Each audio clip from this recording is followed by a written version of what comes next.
సాయిరాం. బాబా భక్తులందరికీ కూడా నమస్కారం అండి. అందరూ కూడా సుఖంగా సంతోషంగా ఎప్పుడూ కూడా ఆనందంగా ఉండాలి అని చెప్పి ఆ బాబాగారి తరపున నేను కూడా మనస్ఫూర్తిగా కోరుకుంటున్నాను. ఈరోజు బాబాగారు అందించే సందేశం ఏంటి అంటే కనుక, తల్లి, నీకు మే నెల మొదటి వారంలోనే 2 అద్భుతాలనేవి నీ ఇంట్లో నేను జరిపిస్తాను. అవేంటో కూడా నేను ఇప్పుడే చెప్తాను. నాపై నమ్మకంతో ఒక్కసారి విని చూడు తల్లి అని చెప్పి మనకి మే నెలలో బాబాగారు మనం కోరుకున్న అద్భుతాలని జరిపిస్తాను అని చెప్పి ఈరోజు మనకి బాబాగారే స్వయంగా చెప్తున్నారు అంటే నిజంగా ఇది చాలా అద్భుతమైన విషయం అండి. అవేంటో మనం ఆలస్యం చేయకుండా వెంటనే తెలుసుకుందాము.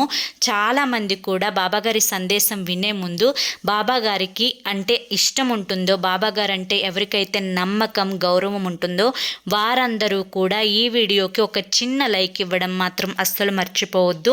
అంతేకాకుండా ఛానల్ని సబ్స్క్రైబ్ చేసుకోవడం కూడా మర్చిపోవద్దు. ఇక సందేశం వినే ముందు చాలామంది కూడా గురువుగారి గురించి అడుగుతున్నారు. అక్క, ఎన్నో సమస్యలతో ఇబ్బంది పడుతున్నాం అక్క, గురువుగారి నెంబర్ చెప్పండి అక్క అని చెప్పి అడుగుతున్నారండి. సో వారి కోసం చెప్తున్నాను. మానవ జీవితంలో ఎన్నో రకాల సమస్యలు ప్రతి మనిషికి కూడా ఉంటాయి. కానీ ఆ సమస్యల నుంచి ఎలా బయటపడాలో, ఎలా బయటపడి మనం జీవితంలో ఆనందంగా ఉండాలో ఈ గురువుగారు చెప్తారండి. గురూజీ శివరామరాజు గారు శ్రీ షిరిడి సాయిబాబా ఆశీస్సులతో జ్యోతిష్యం చెప్తారు.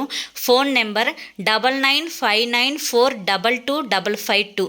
మీరు ఎన్నో చోట్ల జ్యోతిష్యం చెప్పించుకొని ఉంటారు, కానీ ఒక్కసారి గురువుగారికి నమ్మకంతో మీరు కాల్ చేయండి.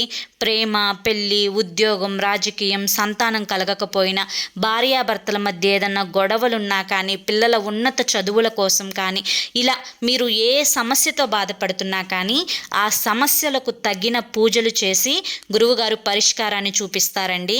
ఈ గురువుగారు చెప్పింది చెప్పినట్లుగా 100% జరుగుతుంది.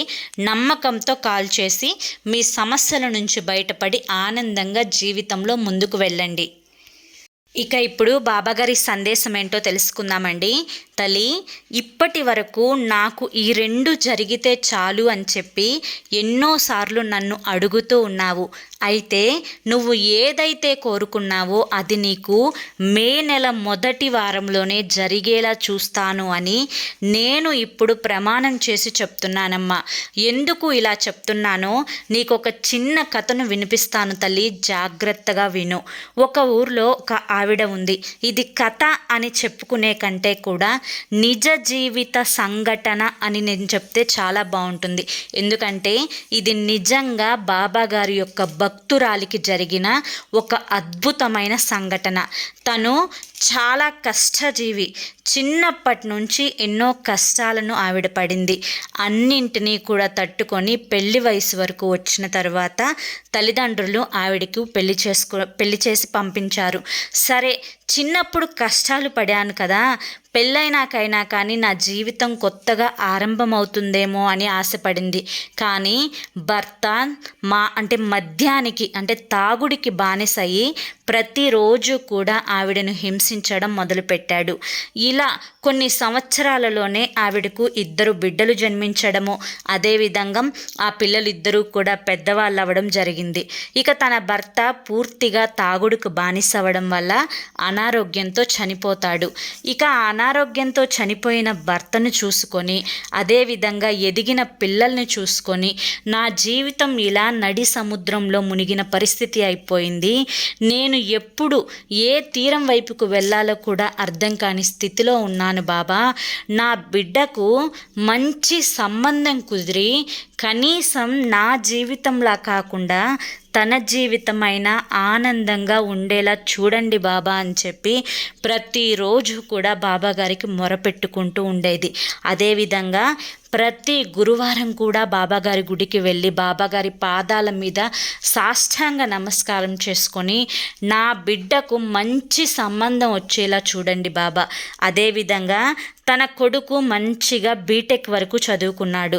తనకి కూడా ఒక మంచి జాబ్ రావాలి అని చెప్పి కోరుకుంటూ ఉండేదన్నమాట. ఇలా తను ఒకరోజు అంటే కూర్చొని బాబా గారిని అనుకుంది. అది కూడా కరెక్ట్గా ఏప్రిల్ 21వ తారీఖు అనుకుందనమాట. అనుకున్న తర్వాత, బాబా ఎన్నో సంవత్సరాల నుంచి నేను మీ పూజలు చేశాను, మీ పాదాలకు సాష్టాంగ నమస్కారం చేశాను. నా జీవితం ఎటు సగం వరకు అయిపోయింది, కానీ నా పాపకు ఇప్పుడు 29 సంవత్సరాలు నిండాయి. అదేవిధంగా తను 30వ సంవత్సరంలోకి కూడా అడుగుపెట్టింది. 30 సంవత్సరాలు వచ్చినా కూడా నా పిల్లకు పెళ్ళి కావట్లేదు, తనకి ఏ జాతక దోషం ఉందో అని అందరూ చెప్పుకోవడం మొదలుపెట్టారు. అంటే నా బిడ్డ పరిస్థితి ఏమవుతుంది బాబా అని చెప్పి, నాకు నిజంగా మీ మీద ఉన్న నమ్మకం నిజమైతే కనుక మీరు నాతోనే ఉన్నారు అని చెప్పి నేనైతే నమ్ముతున్నాను బాబా. నా నమ్మకాన్ని మీరు నిజం చేస్తారు, అబద్ధం అని చెప్పి అనుకోమంటారు, అది మీ మీదే ఆధారపడి ఉంది బాబా. నాకు మే నెలలో కల్లా నా పాపకి మంచి సంబంధం కుదరాలి, నా బాబుకు ఉద్యోగం రావాలి. వస్తుంది బాబా, సంబంధం కూడా కుదురుతుంది బాబా, నేను నమ్ముతున్నాను బాబా అని చెప్పి ఒకరోజు తను సంకల్పం చేసుకుంది. ఇక సంకల్పం అయితే ఏ రోజు తను చేసుకుందో అదే రోజు రాత్రి బాబా గారు తనకి కలలో కనిపించారు. కలలో కనిపించి తనకి 5 అని చెప్పి తన అరిచేయి చాపి 5 వేళ్లను చూపించారు. 2 వేళ్లను ఒకసారి చూపించారు. అదేవిధంగా 7 వేళ్లను ఒకసారి చూపించారు. అంటే 5, 2, 7 అని చెప్పి 3 సార్లు బాబాగారు చూపించారు. ఇక తెల్లవారుతుందన్నమాట. తెల్లవారిన తర్వాత తన కళని మరొక్కసారి గుర్తు చేసుకొని, ఏంటి నాకు కళ ఇలా వచ్చింది, ఈ యొక్క నెంబర్లు చూపించడం వెనుక ఉన్న ఆంతర్యం ఏంటి, అసలు దీనికి సంకేతం ఏంటి, 5 అని ఎందుకు చూపించారు, 2 అని ఎందుకు చూపించారు, 7 అని ఎందుకు చూపించారు, అసలు దీని యొక్క ఆంతర్యం ఏంటి అని చెప్పి తనలో తనే ఆలోచించుకొని, ఎంత ఆలోచించుకున్నా కూడా తనకు ఏమీ కూడా అర్థం కాలేదు. తన పాపకు కూడా వెళ్ళి చెప్తుంది, ఇలా నాకు కల వచ్చింది అని చెప్పినా కూడా ఆ అమ్మాయికి కూడా ఏమీ అర్థం కాలేదు. తన బాబుకు చెప్తుంది, తన బాబుకు కూడా ఏమీ అర్థం కాలేదు. ఇక ఏప్రిల్ నెలాఖరు వరకు వచ్చేసింది.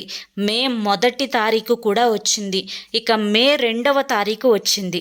మే 2వ తారీఖున వాళ్ళ తమ్ముడు, అంటే ఈ పెద్దావిడ వాళ్ళ తమ్ముడు ఎవరైతే ఉన్నారో వాళ్ళ తమ్ముడు ఫోన్ చేసి, ఇక్కడ ఒక సంబంధం ఉంది, ఆ అబ్బాయి అమెరికాలో సాఫ్ట్వేర్ జాబ్ చేస్తాడు, తనకి కూడా వయసు అంటే తనకు దగ్గర 32 సంవత్సరాల వయసు ఉంది, తనకి 30 సంవత్సరాల అమ్మాయి కావాలి అంట, ఆ అమ్మాయి కూడా బీటెక్ చదివిన అమ్మాయే కావాలంట, మన అమ్మాయి అయితే సరిపోతుందేమోనని చెప్పి నా ఫోన్లో ఫోటో ఉంటే అది చూపించాను, ఆ అమ్మాయి బాగా నచ్చింది అని చెప్పారు, రేపు 2వ తారీఖు కదా అమ్మాయిని చూసుకోవడానికి వస్తాము అని చెప్పి అంటున్నారు, నీకు ఇష్టమేనా, నాకు తెలిసి అబ్బాయి బుద్ధిమంతుడు, ఆ అబ్బాయికి ఆస్తి ఉంది, ఒక్కడే కొడుకు, నాకైతే పర్సనల్గా బాగా మంచి కుటుంబం, మంచి అబ్బాయి, నాకు నచ్చారు, ఇక తల్లిగా అది నీ ఇష్టం, నువ్వు ఆలోచించుకొని ఏ నిర్ణయం చెప్తే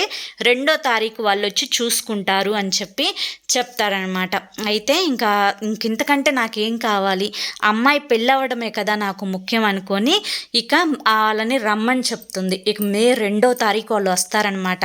మే 2వ తారీఖు వచ్చి వాళ్ళు చక్కగా అమ్మాయిని చూసుకుంటారు, అమ్మాయి నచ్చుతుంది, ఇక మంచిగా తారీఖు కూడా ఖాయం చేసుకుంటారు. ఆ మే నెలాఖరికి కూడా ఒక ముహూర్తం అయితే దొరుకుతుంది. అలా బాబా గారు చూపించిన మే 2వ తారీఖు ఆ సంకేతం యొక్క అర్థం ఏంటో ఈ విధంగా ఆవిడకు అర్థమైందనమాట. ఇక తర్వాత బాబా గారు చూపించింది 5, 7. అయితే 5వ తారీఖున ఒక లెటర్ వస్తుంది. ఏం లెటర్ అంటే, ఆ బాబుని 7వ తారీఖు వచ్చి ఉద్యోగంలో జాయిన్ అవ్వమని చెప్పి లెటర్ వస్తుంది. తను ఆల్రెడీ కొన్ని ఇంటర్వ్యూలకు పెట్టుకుంటాడు. ఆ ఇంటర్వ్యూలలో ఒక మంచి కంపెనీ, పెద్ద కంపెనీలో ఆ అబ్బాయికి సాఫ్ట్వేర్ జాబ్ వచ్చి టైం లేదు, నువ్వు వెంటనే ఎల్లుండే జాయిన్ అవ్వడానికి ట్రై చెయ్యి అని చెప్పి లెటర్ వస్తుందన్నమాట. ఆ విధంగా ఆ అబ్బాయి ఇంటర్వ్యూలో అటెండ్ అవుతాడు, సెలెక్ట్ అవుతాడు. 5వ తారీఖు వాళ్ళు కాల్ చేయడం జరుగుతుంది. 7వ తారీఖు ఆ అబ్బాయి కూడా వెళ్ళి ఆ సాఫ్ట్వేర్ కంపెనీలో జాబ్లో జాయిన్ అయిపోతాడనమాట. ఇది మొత్తం కూడా 2వ తారీఖు అమ్మాయిని సంబంధం కుదిరిపోతుంది. 5వ తారీఖు అబ్బాయికి ఫోన్ కాల్ వస్తుంది. 7వ తారీఖు ఆ అబ్బాయిని ఆ అబ్బాయి సాఫ్ట్వేర్ కంపెనీలో ఉద్యోగంలో జాయిన్ అయిపోతాడనమాట. ఇప్పుడు బాబాగారు చూపించిన మూడిటికి కూడా అంటే ఆవిడకి అర్థమవుతుందన్నమాట. ఆహా, ఇందుకేనా బాబాగారు నాకు 2 నెంబర్ చూపించారు, 5 నెంబర్ చూపించారు, 7 నెంబర్ చూపించారు అని చెప్పి వెంటనే ఆలస్యం చేయకుండా 9వ తారీఖు బాబాగారి గుడికి వెళ్ళి బాబాగారికి ధన్యవాదాలు చెప్తుందనమాట. చూశారు కదా, బాబాగారు మే నెల మొదటి వారంలోనే తనకు ఎంత అద్భుతాన్ని చూపించారో.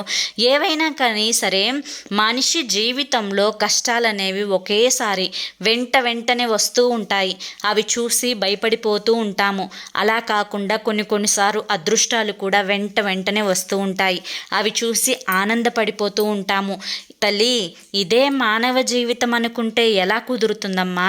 కష్టాలు వచ్చినప్పుడు కుంగిపోవడము, సుఖాలు వచ్చినప్పుడు పొంగిపోవడము, ఇది జీవితం కాదు తల్లి. వేటికైనా కానీ ఎదుర్కొని నిలబడగల శక్తి నీలో ఎప్పుడు ఉండాలి. అలా ఉండాలి అని చెప్పి నీకు నీ యొక్క మనసుకి దృఢ సంకల్పాన్ని, నీ యొక్క మానసిక స్థితిని బలపరచడానికే ఇటువంటి కష్టాలు అనేవి వస్తూ ఉంటాయమ్మా. అలా అని చెప్పి నారు పోసిన నేను నీరు పోయడం మానేస్తానా? చెప్పు తల్లి, నువ్వు ఏవైతే కోరుకుంటున్నావో, నీ కోరికలు ఏవైతే జరగాలి అనుకుంటున్నావో, ఏ అద్భుతం నీ జీవితంలో జరిగితే నేను సంతోషంగా ఉంటాను అని చెప్పి అనుకుంటున్నావో, ఆ అద్భుతం అనేది నీ జీవితంలో జరిగేలా నేను చూస్తాను. ఈ యొక్క మే నెలలోనే మొదటి వారంలోనే నీ యొక్క కోరిక అనేది ఖచ్చితంగా జరిగేలా నేను చూసుకుంటాను అని చెప్పి ఈరోజు నేను నీకు ప్రమాణం చేసి చెప్తున్నాను. కనుక ఎటువంటి అపనమ్మకాలు పెట్టుకోవద్దు, ఎటువంటి ఆందోళన కూడా చెందవద్దు. ఒక్కసారి ఆలోచించు, నీ యొక్క సంకల్పం ఏంటో ఆ సంకల్పం గురించి నాకు ఈరోజే వివరించి చెప్పు. నీ యందు గల న్యాయమైన సంకల్పాన్ని నేను ఖచ్చితంగా మే నెల మొదటి వారంలో అమలు పరిచే పూర్తి బాధ్యత నీ యొక్క తండ్రినైనా నేను తీసుకుంటున్నాను.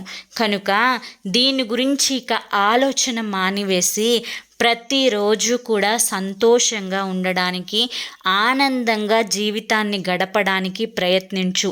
లేనిపోని యొక్క ఆశలు, లేనిపోని యొక్క ఆలోచనలు ఏవి కూడా మనసులోకి రానివ్వకుండా మనసుని స్థిమితంగా ఉంచుకునే ప్రయత్నం చేయి. ఇక నీ యొక్క కోరికలు తీర్చే పూర్తి బాధ్యత బాబాగా నేను తీసుకుంటున్నాను. కాబట్టి ఇక నీ యొక్క పూర్తి భారం నా మీద వదిలేసి నువ్వు సంతోషంగా జీవితంలో ముందడుగు వేయి. అంతా కూడా నేనే చూసుకుంటాను, అంతా కూడా శుభమే జరుగుతుంది అని చెప్పి ఈరోజు బాబాగారు మనకి చాలా చక్కటి సందేశాన్ని అందించారండి. ఇక ఇప్పుడు మనకు బాబాగారు చెప్తున్నది ఏంటి అంటే కనుక, ఏవైతే నీ కోరికలు ఉన్నాయో అవి నా పాదాలకు నమస్కరించి ఖచ్చితంగా ఆ 2 కోరికలను నాతో చెప్పు తల్లి, అవి నీకు మే నెల మొదటి వారంలో తీరుస్తాను అని చెప్పి చెప్తున్నారండి. ఇక ఆలస్యం చేయకుండా ఈరోజే మనకి ఏ 2 కోరికలు అయితే జరిగితే మన జీవితంలో ఆనందంగా ఉంటామో అవి బాబాగారికి చెప్పుకుందాము. మే నెల మొదటి వారంలో అవి జరిపిస్తాను అని బాబాగారు చెప్తున్నారు కాబట్టి అవి జరిగేలా మనం కూడా సంకల్పం చేసుకుందాము. మరి మీ యొక్క కోరికలు ఏవైతే ఉన్నాయో అవి మే నెల మొదటి వారంలో తీరాయో లేదో ఖచ్చితంగా నాకు కామెంట్ సెక్షన్లో చెప్పండి.